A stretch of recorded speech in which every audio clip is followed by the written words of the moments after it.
What's up, everybody? We're back. It's Monday. It's Overreaction Monday here on Orange Bloods Live. I'm Jeff Ketchum. That is Anwar Richardson. We're brought to you by the guys over at Rogue Shop. You know what to use. Use that promo code Orange Bloods and get hooked up on Texas's home for legal CBD, THC, and so much more. We love the products. I may have used some already this morning in preparation for what I think is going to be a fun show. I'm in a good mood. I've alienated some people with a hot take on Orange Bloods this morning, and it was one of those Anwar. By the way, everybody, like, comment, subscribe to the page, hit the thumbs up button, all that stuff. We appreciate it. You and I both know there's nothing truer in this world than when you hit submit on a column. The ones that we do where it's not, although I would say if you haven't read Anwar's Sunday Pulpit, it's the best Arch Manning feature story of the year so far. It's kind of a combo Arch, Michael Taft, but I enjoyed it so much I really didn't want it to end. I kept wanting to know more about these two together, guys.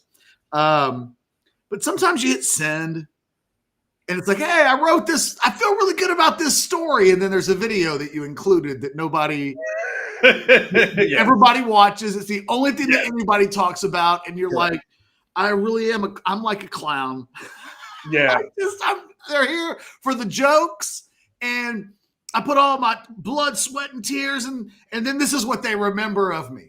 I had one of those last night on War where this morning, the only thing that people are kind of arguing with me about, that they're kind of talking about with my column, is something that when I hit submit last night, I kind of even forgot that it was in there. It was like, oh yeah, that was one of my sections in the column, but somebody asked the question. If you could take anybody in college football and put it on this year's Texas team. Oh yeah, I read that. Who would you take? And I thought, it was such a good question. I did give it its own section, but it was like section 7 or something like that. Not that section 7 is worse than section 8. I don't think of it that way, but it was down. Had I known that it was going to be such a hot button topic, I might have just made it to lead. What the hell? And nobody responded to that anyway. So that by the way, Catch, the worst is when you write something and you have an error and that's all people talk about is the one mistake. And I'm almost like, okay, after the second person noted it, clearly, okay, but it's like 8 people later, like, did you mean this? And you're like, Jason didn't catch a mistake in the lead, and I did before I hit submit. I called it the most underrated big moment of the season, and it didn't say off season. I was like, oh god, yeah. That's definitely 10 people would have read. They would have read the first sentence and went straight to the comment section. Piled on. Go ahead. So I went kind of position by position because, there's really not a lot of bad options if you're talking about taking one of the best players in college football and adding them to a team that's really stacked. I mean, you could make the case that you take a guy like Caden Proctor and put him, wouldn't even matter what tackle you'd put him at. You just maybe had the best tackle play in the country. You could pick a center. You could pick a run. There's a lot of things that you could do. Ultimately, I came down to this. Either A, give me Cade Klubnik right now, slap him on this team, and you guarantee me, preseason ACC Player of the Year, you guarantee me this season of Klubnik, this team wins a national championship. Like, the only thing this team is really missing is a dude that walks around with a wallet that reads bad MF on it. And I was like, as much as I can't wait to watch Arch play, if you're giving me a guarantee on the box, you're telling me conference player of the year level good, 3rd most touchdown passes in college football last year, 28th. He had the 2nd most big throws in the country last year.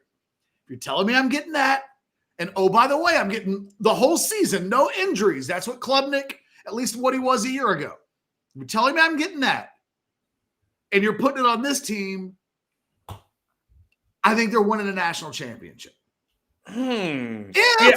If you're not letting me do the Arch, then give me Jeremiah Smith, and then let me watch Arch throw him the ball. Like, those were my two options. It was either give me an absolute elite guarantee on the box at quarterback, or let me have Arch have the biggest badass toy that he could throw the ball to in college football, and then that would be fun. But the only thing that people have read is that I don't want to watch Arch Manning play football this year. Well, yeah. I mean, this is so so my first thought would have been, and I don't think you're not disagreeing. My first thought would have been Jeremiah Smith. Like, give me the best wide receiver in the country. Pair him. There's a bigger delta there. Yeah. Between what you're replacing, yes, and what you're replacing with, then there certainly is at the quarterback position. That's not really the point. It's more, yes, because no, you're right. Because if you're telling me, because we go into the season from a receiver standpoint, Catch, kind of hoping that these guys take off. Emmett Mosley, you're hoping that he takes off and takes what he did from Stanford, and then to go from there. What did you see that made you laugh? Oh God. Is that a thing now? Is that 2025? It only took one throwaway comment in a column that was buried inside of 6 other thoughts. Jeremiah Smith would be number one for me because, you think Emmett Mosley might be really good. Ryan Wingo, you're hoping that he takes another step. You got DeAndre Moore. You've got some guys, but they're young. They're unproven. You've shown the scholarship board before, right? You don't really have DeAndre Moore is the only receiver. Same argument with Arch, honestly. Yeah, DeAndre Moore is the only receiver that would be draft eligible after this year. Everybody else has to come back. It's not about that these guys can't do it. It's about, you're going to give me a guy that was, at the end of the year, a lot of people thought Cade Klubnik was the best quarterback in college football. By the end of the year, what he did against Texas in the playoff game, his carrying Clemson down the stretch to beat South Carolina from behind. He wins the ACC championship. There's some talk that if Arch doesn't come out, that Cade could be the number one player in the draft next year. So it's not like some crazy hot take. It's just, I feel like there's a guaranteed level of performance with Klubnik now that has been established. Is there? Is there? I think so. I think you look at his last. What do you think Cade's biggest win in his career has been? And then look, you can say the same thing about Arch, right? So but Arch has only had the 2-game sample size. I mean, this is still a team that lost to South Carolina at the end of last year. I mean, again, he did have an outstanding performance. And maybe you say, okay, well, in the playoffs, he looked good against SMU and Texas. And so maybe that's where it is. But I'm not denying that Cade Klubnik may not be the first round pick or anything like that. But when you say he checks the boxes and okay, but I can't think of Cade Klubnik's biggest win. And in fact, he was a guy that, his biggest win's the playoff game. It may not have been against a team that anybody respects a ton, but he does have a playoff win under his belt. He does. So he has one. And then, and again, we won't put the loss against Texas on Klubnik. That would be totally unfair. But he doesn't have that signature win. I still think I look at him as a guy that has all the tools, but before going into last year, Catch, there were still some questions about Klubnik. Oh yeah, look, but the thing that you would say about him is he started 2 playoff games, one of which, you're talking about a situation where, well, I guess he doesn't have a playoff win. He has an ACC championship win, which I guess was essentially a playoff. He didn't play SMU. They essentially replaced SMU, right? So, and they got their ass kicked. They got their ass kicked by South Carolina the week before that. No, they lost 17-14 to South Carolina in a game that ended One of the strangest endings to any game. They thought they'd won and then they lost. It was quite entertaining the last half hour of that game. Watching teams still defeat from the jaws of victory is always yes. But he's been on the road at Pitt, at Tech, at Louisville, at Florida State. He's played road games, and I just think that by the end of the season, he had flipped a little bit of a switch where, I think of all the quarterbacks in college football, he's the most with the most returning touchdown passes. Like, I think there's production there. He's a guy that can make plays with his feet. I think there is a guaranteed level of production that's there against a Power 4 conference schedule that by the end of this year, the expectations are that Manning will be there. It's just the difference between going into the season with a guy that's done all of the things that even you and I admit, look, Arch will, at some point during the season, he'll have one of those days. He's going to have a young, inexperienced quarterback day.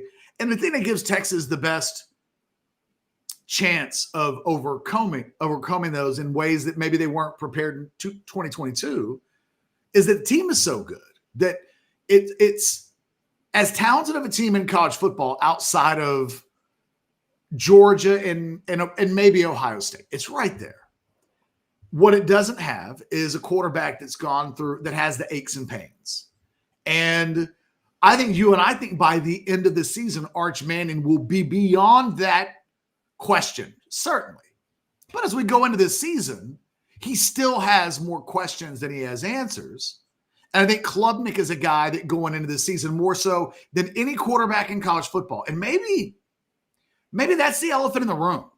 Because if Klubnik is the guy, and I don't know who else would be, because Ohio State's got turnover, Georgia's got turnover, Alabama's got turnover, a lot of the big boys, even Texas has turnover. The thing is, Texas, I think, likes its turnover and feels better about what its turnover has seen than the other schools have. Not a lot of the top schools bring back a quarterback with any experience at all. Klubnik probably is the guy that brings back the most. It might be the single biggest reason why I think Texas has as good of a chance as any in college football to win the championship, because none of the real big dogs have an experience edge at quarterback. And the team that has on paper, I think, a talent ready to take off sore edge is Texas. Texas isn't trading its quarterback position for anybody else in the top 5. If you gave Steve Sarkisian truth serum and said, just for this season only, could you take whatever quality of play Cade Klubnik plays at, and that would be Arch's level of play, he'd take it. He'd take it, because that would almost certainly, if Cade Klubnik is the quarterback at Texas last year, they win the national championship. He's better than Quinn Ewers. He was better than Quinn Ewers on the night they played in Quinn Ewers' crib. And Quinn wasn't even bad that night. Cade was just better. Every time Cade Klubnik and Quinn Ewers have ever been on a field together, Cade has been the better player. And if Cade Klubnik is the quarterback for Texas last year against Ohio State, Texas wins that game. They just do. They would have had better than a 7th-round quarterback in that position. That's all I'm saying. Now, the thing is, I think we both agree by the end of this year, there'll just be discussions about Arch, commentary about Arch, his placement in the sport about Arch that's just different than before he enters this season and has only started 2 games. It's funny, though, even though, there's definitely a great argument to be made about Cade and Quinn. Do you know that technically Quinn's QBR last year was 149, and Cade finished at 148. I mean, it's apples, but it's a very, very, very similar QBR for the both of them when it's all said and done. And I would argue, and look, Quinn Ewers slipped to the 7th round. So I'm not, we get what that is. But I'd argue that Texas played much tougher competition than what Clemson faced. Now, he did ball out versus Texas. There's no denying that he was on a 100% heater. But, I don't know, when it's all said and done, Catch, if you're talking about a guy who can make an impact, I don't know how much better Cade Klubnik would make Texas this year. I don't see it that if you tell me Jeremiah Smith or Ryan Williams is on the table, now I'm all chips in on that, right? You give me either one of those, Jeremiah Smith, Ohio State, Ryan Williams from Alabama. You give me either one of those, and I'm telling you, Texas is cooking with grease. Let me let me ask you a question. Give me just from a ballpark number standpoint, what does Texas need at the quarterback position this year to win the SEC and to be a legit national championship winner?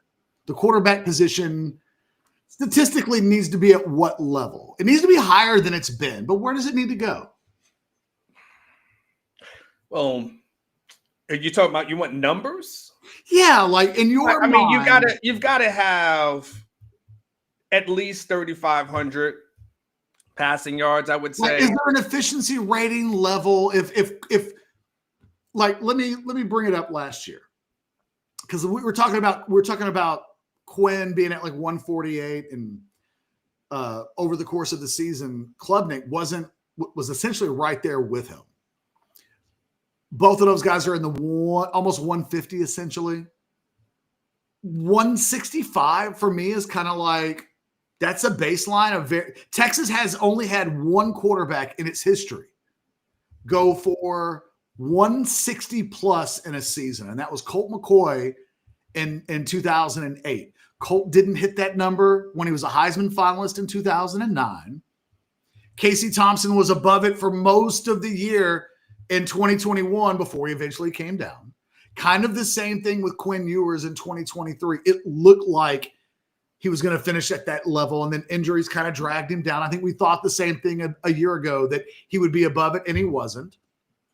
If I tell you they have a quarterback at 180, that might lead the country or be top 5. You feel like Texas wins a national championship? Yeah. I mean, I made it simple. I just looked up Will Howard's numbers from last year, and that's all I need to see for what everyone think about Will Howard. His passer rating was 175.3 catch. He threw for 4,000 yards, yep. 35 touchdowns, 10 interceptions. Right, so that's a national championship quarterback. I think if you can get to that, maybe a few less, interceptions. You probably don't want to average close to one. Then again, that's over 15 games, so maybe it ends up being a little bit less than that. But at the end of the day, when it's all said and done, I think if you can get that, then you're probably, with this defense, you're exactly where you need to be. And my whole point would be, and I totally get the counter of, if you gave Jeremiah Smith to Arch Manning, that the odds of him hitting a 175 take off significantly. He's probably at a 240 with It's Jeremiah. One of the reasons why I said I would do one or the other.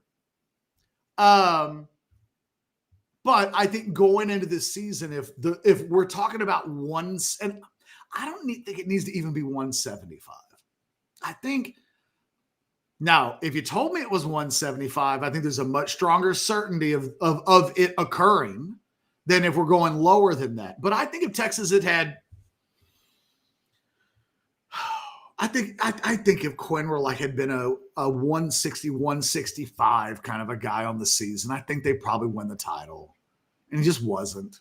And because what that means is his floor was lower. If his floor had been a little higher, I think they probably, just in general, I think if he could do just a little bit more, I think they beat Ohio State. And then I think they beat Notre Dame. But how if you say Cade's 1A, where's Arch? Is he 1B? Is he 1C? That's a great question, because it's like this is not even at the end of the season. I think both of these guys are in New York. But then you're splitting hairs at that point, Kat. But I'm talking about at the beginning of the season. Look, I mean, at the beginning of the season, do you think Arch and just give me a second. Let me explain it. Onward, I can explain this easily. Okay. If you and I went to Vegas, okay, and you had $1,000 in your hand, mm-hmm. and you could put it on the table, and whatever you would win is $25,000. You're putting down $1,000, but you're going to win 25 no matter what game you choose. Are you choosing to flip a coin, or are you choosing the roulette wheel and you have to pick the number? Am I choosing a flip a coin or a roulette wheel? Yes. Shit, I'll probably flip a coin. Yeah. I'm not saying Arch is the roulette wheel. I'm just saying that when we look at the guarantee of what you're getting with both of these players entering the season, there's a little bit more of a guarantee with Cade than there is with Arch. And I think that Cade's at a level where we can say, you know what he did over the last half of his season and against quality competition, he was a 160, 165. That's where he's at. That he at a minimum hits the minimum. I feel like he's closer to 50-50 than Arch is. And Arch is no roulette wheel, but he's the closest guaranteed proposition that we can make, which is why I would throw it on the table, because it's the most important position on the field. It is there is no sport in college athletics, not maybe softball. Maybe that's the only freaking one, softball. Outside of the starting pitcher in softball, there is no position in all of collegiate athletics, men's or women's, that is more important than whoever plays quarterback in college football. Texas, once in its entire history, has had an elite passing season. Now, technically, Vince led the country in passing in 2005, but he did it with like a 153 quarterback rating, and we're just going to put Vince Young in his own category. He was an alien. I've never seen anything like it. But in general, if we take Vince Young out of the equation, we just take the last 20 years, one season. Oklahoma's had like 15 of them. Texas has had one. All I'm saying is this team is so good. I think Art's going to be amazing, but I think he is. I know that Cade Klubnik is a playoff level quarterback. I saw it. I've seen it. You've seen it in person, in the flesh, with your own eyes. I think he's that good. And it's just the difference of going into this season with thinking something and knowing something. But I do think by the end of the season, this just conversation will seem silly. I'm just talking about there's a guarantee on the box that I think one guy comes with a little bit more than the other. And when the position is of that magnitude, I think you could make the case, because I think the Jeremiah Smith answer is the right answer because of the delta between ultimately what you're replacing, because you're not even replacing Ryan Wingo or DeAndre Moore. You'd be replacing the number 3 receiver. So whoever the hell that is, you would be like, we start 3. We're going to take that guy and kick his ass to the curb. And we're going to replace him with maybe the number 1 non-quarterback position player in the 2027 NFL draft.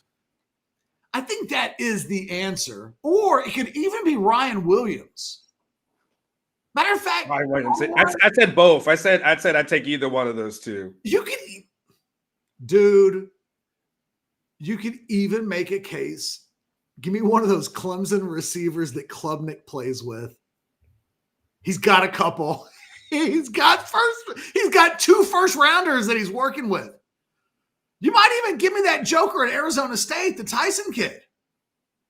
If I was a GM, I would definitely been turned in because I would have been tampering in like hell with Jeremiah Smith or Ryan Williams.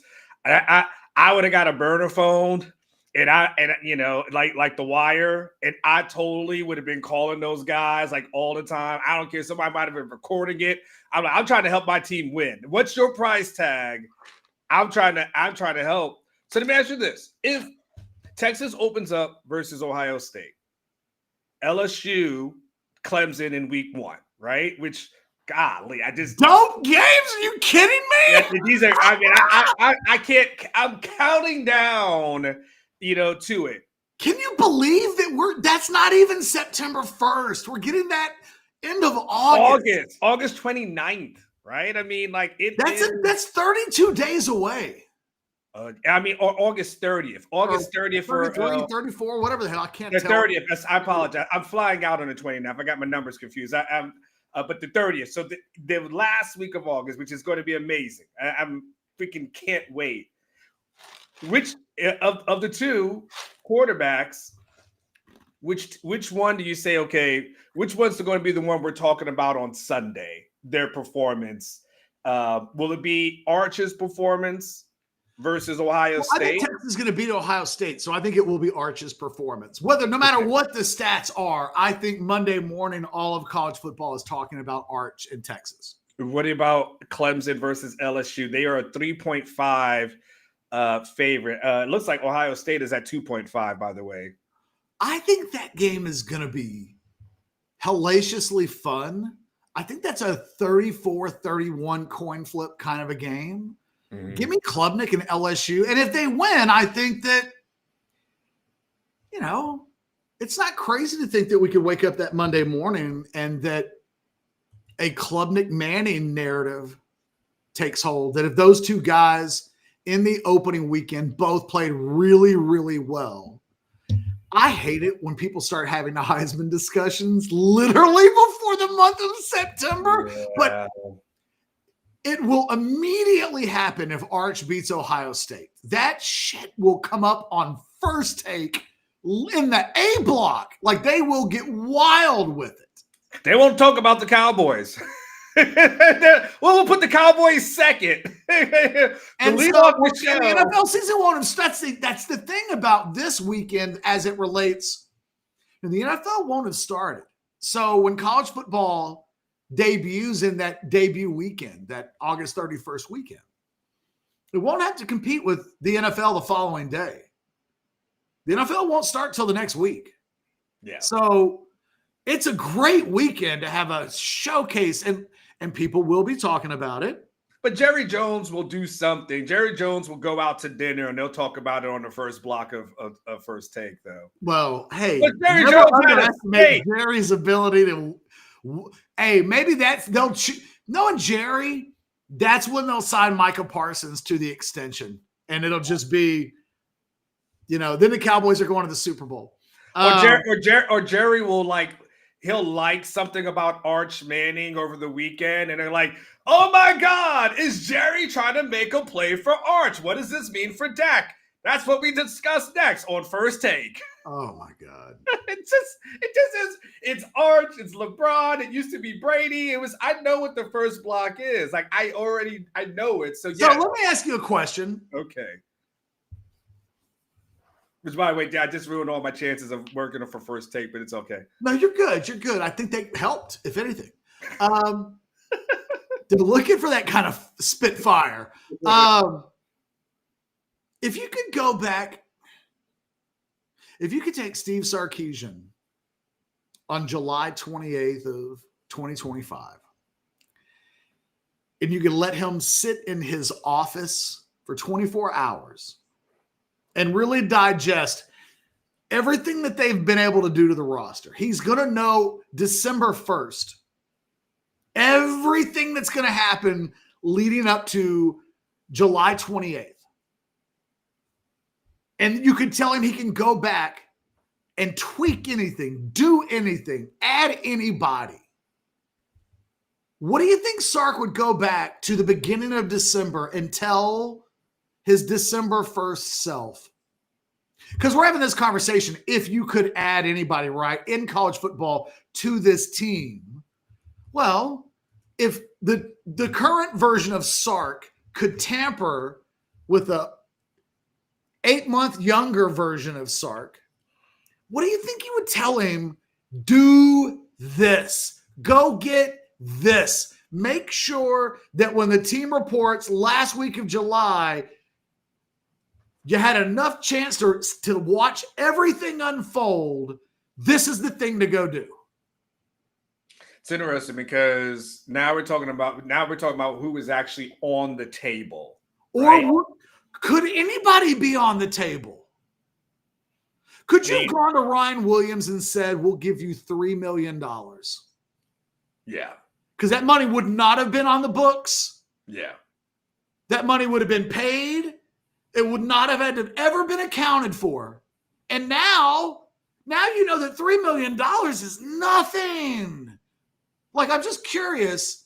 I wonder in retrospect, if Sark knew everything that he knows now, which like Mark Bowman is going to be a 5-star tight end that apparently gets almost $3 million a year as a unproven tight end. I just wonder, would he tell Brandon Harris, dude? I think bank. Well, I would say this. I would say that I think it would probably have been maybe adding some more receivers in. Because, the last year, his argument was, hey, we're going into the season without a lot of proven guys. And we want to get proven guys that are on the field.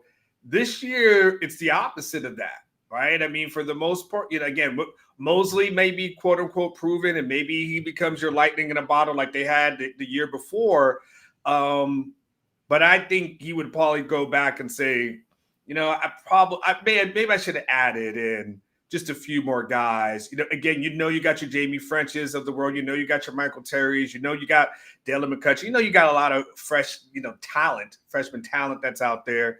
And that, you're hoping again that Ryan Wingo takes the next step, but and you're hoping DeAndre Moore is that dude. But I think if he could go back and say, man, maybe just get that badass that checks the boxes for me and gives me my offense because I'm thinking about it, Catch. They got everybody that they wanted on the defensive tackle position, right? He loaded up on that. You feel good about your edge guys. He actually said he liked his linebackers. You feel Marod Watson's coach at Syracuse claims that he got $1 million. I don't think it takes that much to pry a guy from Syracuse. You would think not. I don't think it takes that much to get a guy out of Syracuse. I think some of these NIL things that people are saying is somewhat bogus. True, but I heard that like the kid that committed to Baylor from Temple, I heard he got $900,000. Now that may not be accurate, but there's no way he was making like $100,000 at Temple. Temple. So they're barely playing football right now. Let me tell you what my idea would be. Okay. Maybe you don't mess around with Jeremiah Smith and Ryan Williams, although, hey, man, I would have the same people that reached out to Jack Indry's people and Emmanuel Mosley's people and Marod Watts. I'd have those people. I'd have them at least reach out to Ryan Williams and Jeremiah Smith and say, hey, man, is there a number? We're not offering you anything. What we want to know, is there a number that if we offered it, you would turn around and not counter to Ohio State? Is there a number? Mm-hmm. We're not offering it. We just want to know if it exists.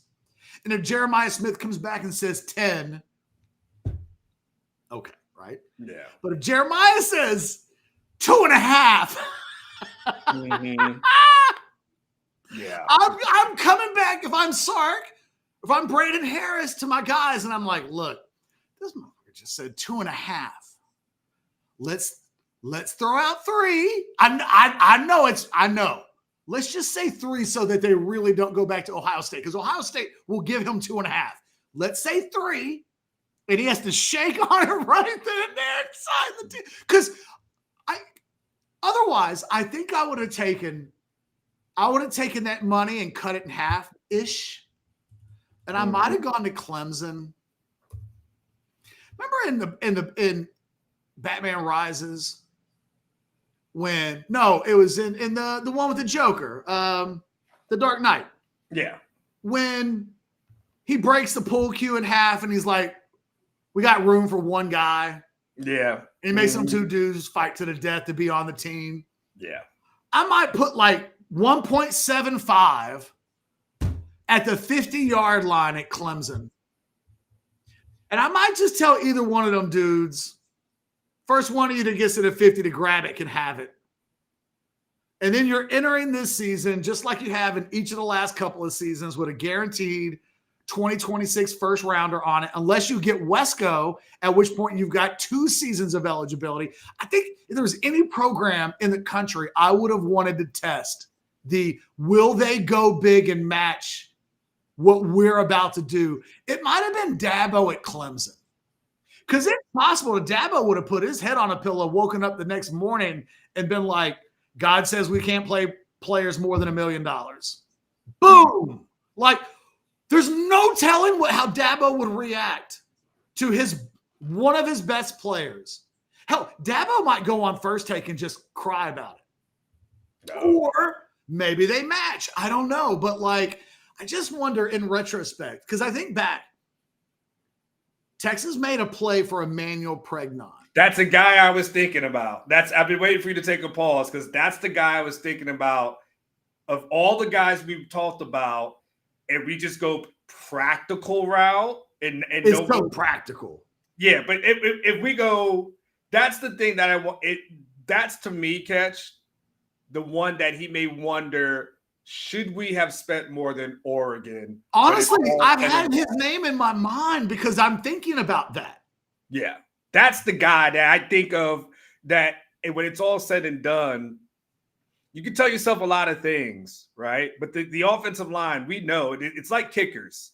You don't notice them until the mistakes happen. And that's the offensive line. You don't really notice it until the mistakes happen. And the margins are so slim here with the offensive line. You have so many, you got some unproven guys on that line. If you had the opportunity to add a Pregnon who will check the boxes, you know exactly what you're going to get, as opposed to some of these other guys that you're hoping, wishing, and hey, if all goes well, we're going to get this out of that person. Pregnon might have been the guy, Catch, that, we'll see what the season looks like. That's the guy you got to wonder, man, should we just have spent more on him because that offensive line is that important to us? It's honestly, we end up here 10 minutes later on Pregnon, but he's the guy that it's kind of the genesis for me turning the discussion this way, because the word had been out on here on these portal streets that Texas had offered like 1.3 for Pregnon, but that Oregon and Texas were kind of a wash. And the kid just picked Oregon. The thing about that whole situation was that all had to happen before they renegotiated with guys like Colin Simmons and Anthony Hill. So they really were working under the parameters of, we can't do something that exposes us in a way that undermines our ability to negotiate and potentially keep the guys that we have. But that's why I framed it the way that I did. Because if you took Sarkisian back, I think if you take this version of Sark now, the thing that I think he would go back and tell the late November, early December version of himself is, hey man, whatever the heck you think sounds crazy money-wise in December of right now, it will not sound crazy in June of 2025. Yeah. If I say 1.3 for Pregnon, you're going to like crap your pants. Nobody's making that much money. Trust me.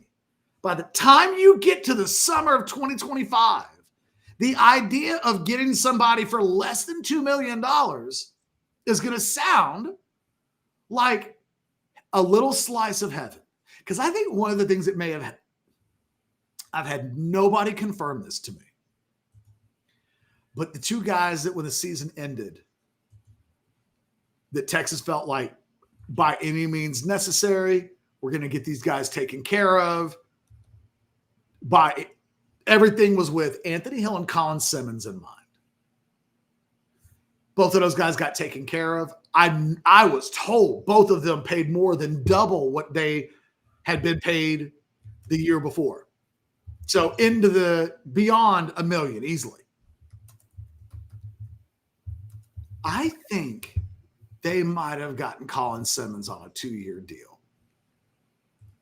Because I think, and again, no one has told me this, but I had somebody tell me maybe a couple of months ago, because I was asking them the question of, hey, did you guys load up on front-ended deals so that next year you don't have to pay guys? You know what I mean? That's one of the things that people were talking about leading up to the July 1st settlement, was how many schools would have paid guys. Because if the financial transaction goes down before the announcement settlement, it's 100% off the books, never has to be reported, never has to go in revenue share. It's smart. And I talked to somebody who said, we didn't get many of those done, but we did get a couple done for big dogs. No more, like nothing more specific was said. But there's a part of me that thinks if there was one guy that they would want to lock up for multiple seasons, who would it have been? Well, the top two guys are either Hill or Simmons. If I were to tell you right now that they got Simmons on a deal next year, already paid and taken, and I'm just guessing, but I'm kind of trying to make the larger point of, I think Texas would have gone big or gone home in the portal in a way we wouldn't have otherwise known, because the money now is just different than it was back then, just 7 months ago. If I tell you that they get Colin Simmons next year for $2 million or less, going into his contract year into the NFL, doesn't that sound like an amazing deal? It's a fantastic deal. And I think we'll feel that way about Wesco next year. He'll be going into his last year in college. He'll have whatever he's done this year. Same thing with Ryan Williams. Same thing with Jeremiah Smith. I think next year we'll look at it, and we will eventually get to a point with those guys where there are going to be some dudes making $5 million a year. Jeremiah Smith wants it. He can go. Somebody will give it to him. So I just wonder if he could go back, because I think if you could, I think you're right. I think he goes, dude, just give Pregnon 175. Yeah. It'll be okay. It'll be okay. It might mean you've got to give Colin and Anthony two each, just so that everybody feels good about it. But trust me, in June, you're going to feel great about it. And I think that's the thing. I think that's the one thing they didn't do. They couldn't have known that 1.3 for Pregnon today. God, if you could do it all over again, you would. You just go a little bit more and make sure you get that guy locked into place. And now you've got a bona fide NFL dude in the middle of that offensive line. You're pairing him with DJ Campbell. Suddenly you feel better about Cole Hudson because he's between a couple of pros. You think Gooseby, suddenly the whole offensive line feels different. I mean, it does. And then, for sure that we got the guys, that checked all the boxes, Catch, to protect Arch, right? You just, and then, anything that you have with the run game, you say to yourself, all right, no matter what, who we got back there, we've got the guys that can open up the holes, right? And so Yeah, and then especially for the big games, we talk about all the major games that Texas is going to play in this year, and you've done the math, and guys get drafted out of the SEC on that defensive line.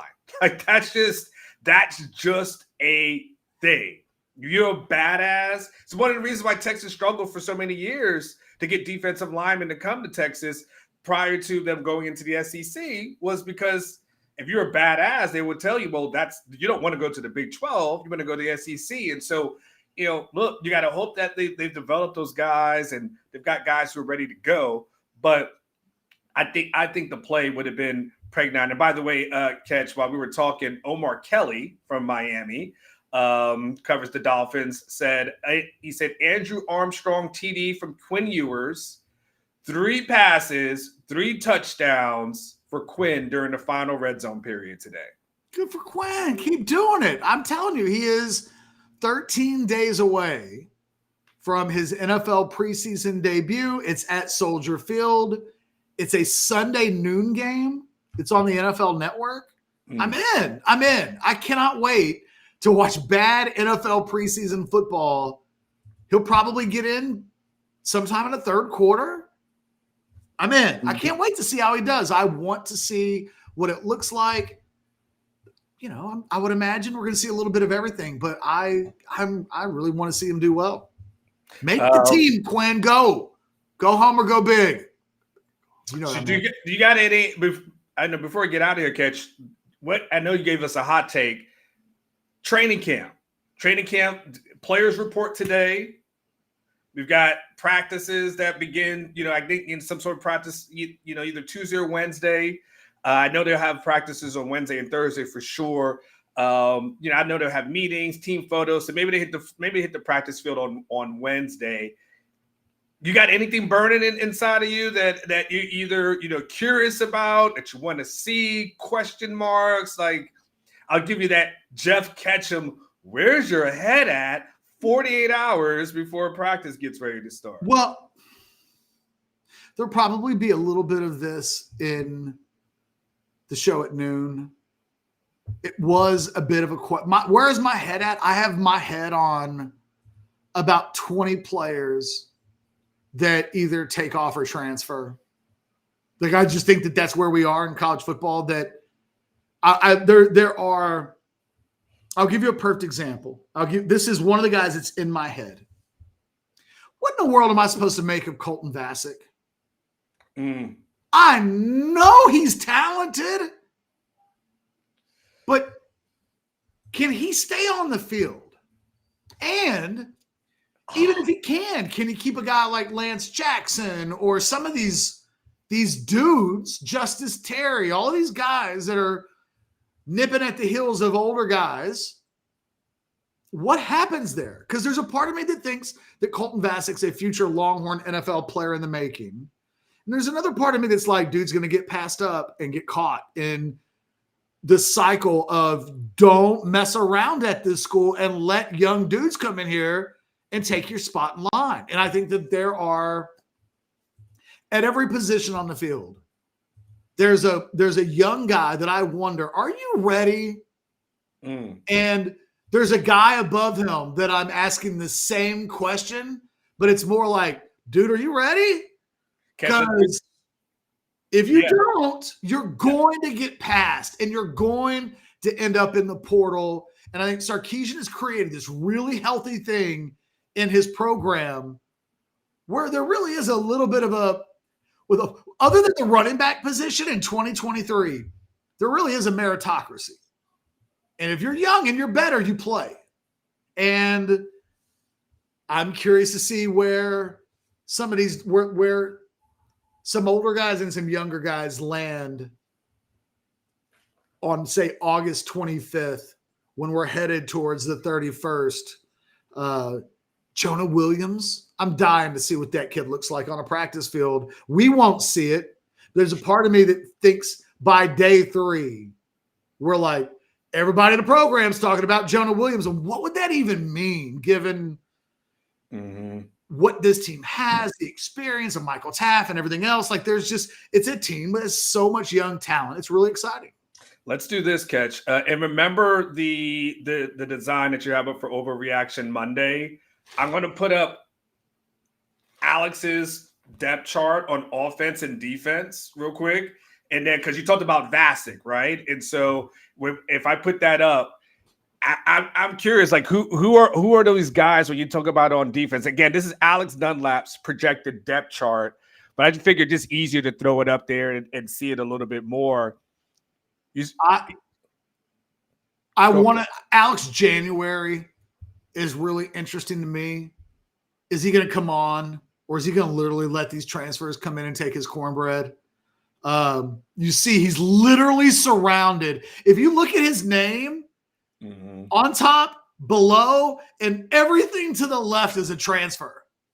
And then there's nobody else. You know what I mean? It's like, can any of the younger guys crack through the transfers? And can Alex January create a role with this pile of transfers? I think the edge position, we talked about Colton Vasic. And you look on the depth chart, look where Lance Jackson is compared to Vasic, and look at the names that he's comparing with for playing time. I think that's substantial. I go to linebacker. I don't think any of those young how they use Brad Spence is really interesting because he feels like Trey Moore he and Trey Moore have some of the same skill set, but can they do something else with him? And then in the secondary, all those dudes, man, all of those dudes, because is Kobe Black ready to flip the switch? It's year 2. And I think I don't think they think they have an elite corner, but I think they hope that Gilbo could turn into that. I don't know that they have hopes that Malik Muhammad turns into that. Malik Muhammad feels like the most disrespected, really good player that's ever played for Texas. I never have anybody behind the scenes tell me that they think Malik Muhammad is their star.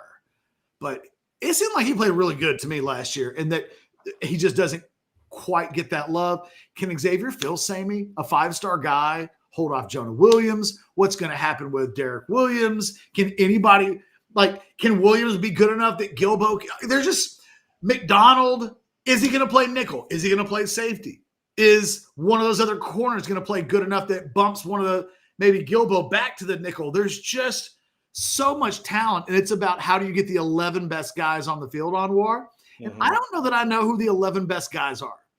This defense feels like it has 20 guys. Yeah. What needs to happen before they go to Ohio State is that a very clear first 11 to 14 stand out. Who's your best backup edge guy? Who's your best backup D tackle? Who's your reserve coverage guy? Those are the things they need to know. But they got to know who are the big dogs game 1. And I don't know, man. I look at that defensive tackle position. I think Alex has it exactly right, but I don't know that for sure. What do you think about the offense, Catch? A lot less kind of guesswork questions. It's not quite as exciting. The receivers, it really is about who continues to develop chemistry with Manning. That's all that matters. Can either of those young freshman receivers or Mosley, Parker, and Wingo have the advantage and the head start? The other guys have had the spring. Can a guy like Emmanuel Mosley, so far it seems like your sources are indicating that he's come in and fit like unlike OJ's glove. He's come in. That's actually a good thing. You didn't want it. If it had fit, never mind. It's not my best metaphor. Don't do it. Don't. I was like, that's not a good analogy, Catch. Just get out. Just do that. I think Anwar, you know what it really comes down to? I think that defensive line that Texas has is good. Yeah. What do we hear the battles up front? What do they sound like? Is the offensive line getting his butt whipped? Is it some give and take? We have seen a couple of years ago the defense was just getting the better of Quinn and the offense. Little did we know. Oh, as it turns out, Tavondre Sweat and Murphy just kind of unblockable. Maybe let's not pick on the other guys. Maybe those guys are really good. Correct.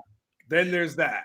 Remember, there was like there was an entire. It was like defense is winning every day. Okay, and the funny thing is that defense wasn't great, but those the interior of that defensive line was. I don't feel like we got out of the spring. I don't want to say it was a stalemate, but it never felt like there was a real theme of these guys are kicking the other guys' ass. I don't know what I'm supposed to take from that. I don't know. Like, I don't love the interior of that offensive line. I don't love that offensive line in general. I don't think anybody loves it yet. That they're at least holding their own is maybe both a good thing, but also maybe that defensive line in the inside is not as good as it's certainly been the last couple of years. And what might that mean? Like, I don't know. I don't have a whole lot of questions about this team, but if I put my head on a pillow, are there things that I would ask myself, is this a concern at all? It might be that. Yeah, I would. For me, Catch, as I know we're getting ready to wrap. Yeah, I mean, I think the offensive line will be the thing that we monitor. We talked about Pregnon. We're still talking about Pregnon, right? We're not saying, well, what are they going to do at the tight end position? We're like, oh, they got injuries. You're good. Like and when you talked about the defense, Catch, it was almost kind of first world problems because there's so much talent that's there. It really is. Well, shoot, who can get on the field? Because there's a lot of good guys. As highly recruited as Colton Vasek was. You were talking about that. Well, it's just because there's a lot of talent that's there now, right? So it's a Vasek thing. It's just there's studs there. The offensive line, it's going to be interesting, and I think too, Catch, is going to be interesting for me. It's going to be that running back room. Because I still don't know what 100% to make out of that room, Catch. Like, I see bodies, and I see Quatravian Wisner. I don't know what you're going to get out of C.J. Baxter right now. I've heard a lot of good things about Christian Clark, right? Jarrett Gibson is a guy. Like, look, and I said this last week in one of my shows, Catch. Nothing against Jarrett Gibson. But he still was a young guy who had fumble problems last season. So much to the point that Steve Sarkisian had him walk around campus with a football, right? That happened. Like, I didn't invent that. And so, what does he look like in year two? That is another question for me, Catch. And hell, they just haven't had luck keeping guys healthy at that position either. So I think that what do you get out of that running back room will be another huge thing for me, Catch. Yeah. I feel like we won't know. I suppose this is the truth. And I'll let this be my final comment, and I'll let you wrap up, and we'll get out of here. Again, special love to our guys over at Rogue Shop, Richard and Shar, holding it down. Go to rogueshop.com. Texas is home for legal CBD, THC, and so much more. We wouldn't be here without partnerships like the ones that we have with the guys at Rogue. I can't stress it enough. The product is amazing. The people are amazing. The presentation, I always love it. When I got to call, by the way, I got to call Richard. Call me, or I got to text you. I need a refill. My mom definitely wants a refill. I used some the other week. I said, man, I need to get some sleep. Man, I slept like a baby and woke up like one too. I was still lightheaded, and I still use the salve, man. I tell people, I've said this before. I've been dealing with this broken pinky toe for like 2 years now. Whenever they're like, hey, well, what do you do for, like, sometimes you got the pain? I'm like, man, I got this Rogue product. I use the salve on there for the pain, and like, perfect. They don't say take anything else. Almost putting me on meds. So they've got some good stuff. And you got stuff for animals too, right? Yes, they do. You can hook your pets up, and believe me, that's amazing. You've heard my dogs. They need as much as I can give them. Guys, what we're gonna do? What was I just about to say? You're about to wrap up with your final thought. Oh, I was just gonna say we won't know until we get to Saturday in Columbus. That, like, the running game, there will be a buzz. There will be somebody who catches an eye. There will be somebody that seems like they have momentum, and then we'll go into that game in Columbus, and then it's like, oh, who can average 5 yards a carry? And who can block the guys that they have? It's not the same group. That's the other thing. This won't be the Ohio State defense that Texas played in its last game. Mm-hmm. These guys aren't as good. But neither are the Texas guys, at least on the offensive line. At least that's what we think. I don't know how they – I think Texas is going to win this game.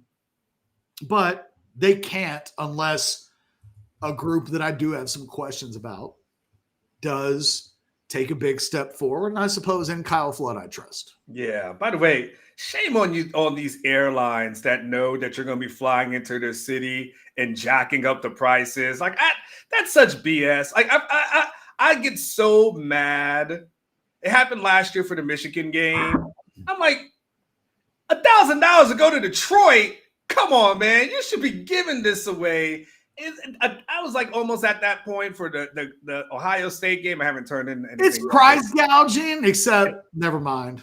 It's price. Ain't nobody looking out for us. Whatever funny thing you were about to say, don't say it, Catch. We just got you out the OJ thing. Like, don't go back into it, okay? God, I hope it wasn't a Mississippi reference. Anyway, I'm just so annoyed as I've looked through some prices for tickets this season. I'm like, this Orlando shouldn't be $400, man. I mean, like some of these things, I'm like, you not in October. Like they're really it's some BS. In July, you kind of get it, right? It's like, oh, everybody, it's the summertime. People are taking their families. I mean, it's just as I'm going through, I'm like, this is some BS. Like they know. All I'm going to tell you, Texas fans, just real quick, if you make all your hotel reservations now, and if you're thinking about going to the SEC championship game, make those hotel reservations before they jack up the prices. You can cancel at any time. But anyway, that was just a rant. I have a good tip from the Unk. Listen, kids. Make your hotel reservations and don't try to stay in these SEC cities because they jack up the prices. So make sure you find a major city outside of that because there's price gouge. It's like going to Lubbock. That's the other thing used to piss me off, Catch. $500 to go to Lubbock? Really? $400 a night for hotels? And it wasn't like you're in a Marriott. I mean, it's like a Fairfield Inn. It's like when you can drive up to your door, you shouldn't be charging $400 a night. Not if I could drive up to my hotel door. Not if they got the AC. You know, they got the AC thing like that's outside. That's no, if it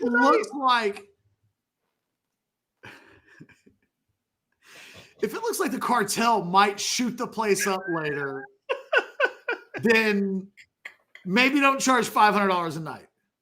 Oh, hold on. Texas Boy said we missed his super chat. Did we miss a super chat? I didn't see a super chat. Did you see a super chat? Hold on. Oh shit! It was a long time ago. We'll super chat it up. When you have a true 5-star defensive tackle as a junior, he's expected to play his way into the first round.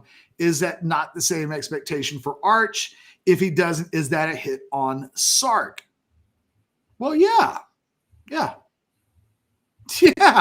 The expectation is for Arch to play his way into the first round. So if it doesn't happen, it'll be on Sark's tombstone. We've always said that, Texas Boy. Yeah, and look. At the end of the day, Texas Boy. At the end of the day, like Sark doesn't need Arch, but as I said before, like it wouldn't hurt. He hasn't really had a QB run that matches the runs that he had at USC or anything like that. Like he's had to, and you can say, okay, well, he had to make do with Casey Thompson and Hudson Card. Okay. Malik Murphy leaves. So we don't really know what that could or could not have been. And then you have the Quinn Ewers story, which is going better now, but he ends up being a 7th-round pick. Like to get back to that, hey, he's the QB whisperer kind of moniker that, it would help to have Arch become a 1st-round pick, and and then this way you go from there with the Diabells and KJ Lacey's and all that kind of stuff. Look, here's what Sark needs, and it's not a big deal. It's not even a little deal at this point, but it could become it'll become a little deal if Arch doesn't turn out to become Arch. He needs a guy at Texas that he can hang his hat on and not have to go back to his Alabama days. And I think the biggest disappointment that Sark has in his tenure right now is it's going to year 5.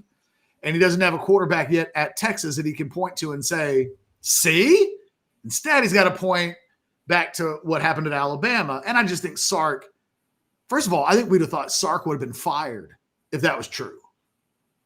If I told you back in 2021 that we would be through year 4 and the whole Sark quarterback guru thing wouldn't have even appeared to have reared its head once, I've been shit, man. Yeah. If you told me after 4 years the best that produced was a 7th round pick, I'd probably like, nah, that don't sound right. That does not sound right. Yeah. So, it's not a big deal. Certainly it's not hurting recruiting, but it'll help. It'll help when he's able to just flash his own shiny burnt orange thing and say, I did this. This is my guy. All right, you can wrap it up, Catch. Guys, we'll be back in a little bit. It's an Overreaction Monday show. We always love it when Anwar and I chop it up. We do it because Rogue Shop allows for it to happen. Go check out Rogue Shop. Go spend some money today. Support the people who support us. You're going to buy it anyway. Make sure you do it with the best. Rogue Shop. For Anwar Richardson and myself, thanks for hanging out and watching a little Texas football related video on this amazing Monday morning. We crossed over 50,000 subscribers this weekend. Thank you for being a part of what is officially, I think, the fastest growing Texas channel on YouTube. So I don't know if that's a thing. I just made that up, but we've grown a lot. It's okay. Yeah. We're 50,000 down, another 50,000 to go. Can't get to 100 until you get to 51st. How popular are you with your kids now? Did you tell them that? Hendrix is judging me. Really? Well, because I think he thought when we were at 17,000 that he could catch us.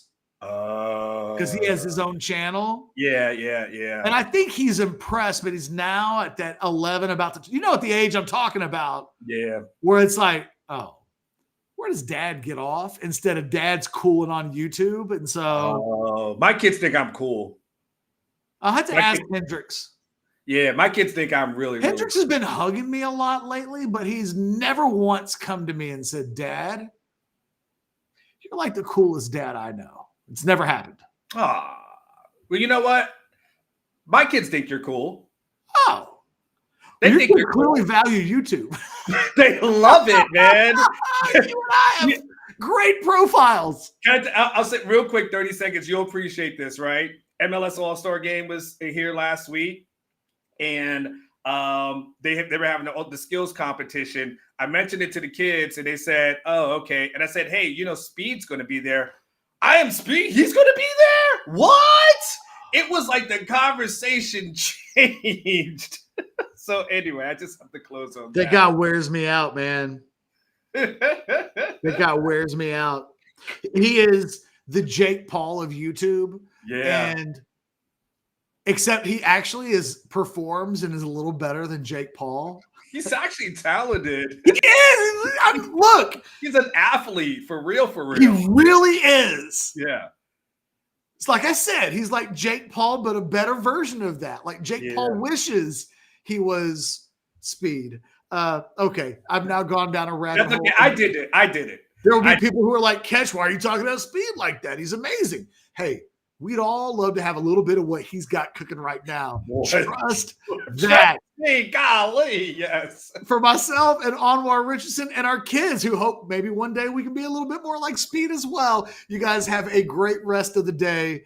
If y'all want to get Speed on the show, let him know we were talking about him. That does seem to work.